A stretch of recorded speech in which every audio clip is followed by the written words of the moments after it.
Hello hi friends, ఈరోజు మనం మెంతికూరతో చపాతీ ఏ విధంగా రెడీ చేయాలి అనేది చూసేద్దాం. అందుకోసం ముందుగా మెంతికూరను బాగా కడుక్కుని చిల్లులు గిన్నెలో వేసుకుని వాడేసుకోండి. ఇప్పుడు ఒక మిక్సీ జార్ తీసుకుని దానిలో 3 నుంచి 4 పచ్చిమిరపకాయలు, ఒక చిన్న అల్లం ముక్క, కొద్దిగా జీలకర్ర వేసి మెత్తని పేస్ట్లా గ్రైండ్ చేసుకోండి. ఈ విధంగా గ్రైండ్ చేసుకున్న ఈ మిశ్రమాన్ని చపాతీ పిండిలో కలిపేయండి. అదేవిధంగా కొద్దిగా ఉప్పు, కొద్దిగా మనం వాడేసుకున్న మెంతికూర కూడా వేసుకుని బాగా కలుపుకోవాలి. పిల్లలు మెంతికూరతో పప్పు కానీ మెంతికూరతో టమాటో వేసినా అంతగా ఇష్టపడని వారు ఈ చపాతీని చాలా ఇష్టపడతారు. ఒకసారి ట్రై చేయండి.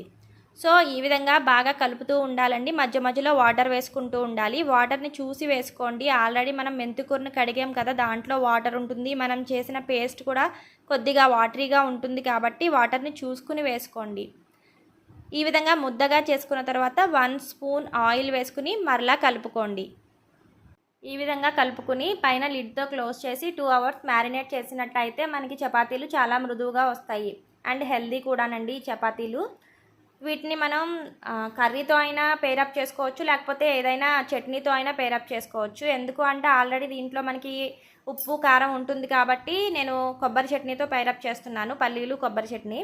సో అందుకోసం ముందుగా పల్లీలను అయితే బాగా వేపుకుని ఈ విధంగా కలర్ చేంజ్ అయిన తర్వాత దీనికి తొక్క వచ్చేస్తుందండి చల్లారబెడితే. సో తొక్క తీసుకుని పెట్టుకున్నాను ఒక పక్కన. ఇప్పుడు అదే బాండీలో కొద్దిగా ఆయిల్ తీసుకుని 4 to 5 పచ్చిమిరపకాయలు వేసి కొద్దిగా శనగపప్పును కూడా వేసుకుంటున్నాను. శనగపప్పు కూడా బాగా ఫ్రై అయిన తర్వాత నేను కరివేపాకు, కొత్తిమీర వేస్తున్నాను. ఇది పూర్తిగా ఆప్షనల్ మాత్రమే, మీకు నచ్చితే వేసుకోండి. చాలామందికి ఫ్లేవర్స్ నచ్చవు, నాకైతే నచ్చుతుంది కాబట్టి వేస్తున్నాను.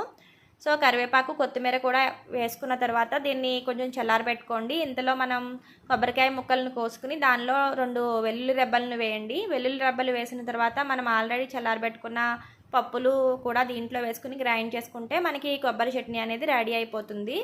అంతేనండి, మెంతికూర చపాతీ విత్ కొబ్బరి చట్నీ కాంబినేషన్ ఎలా ఉందో ట్రై చేసి కామెంట్ చేయండి.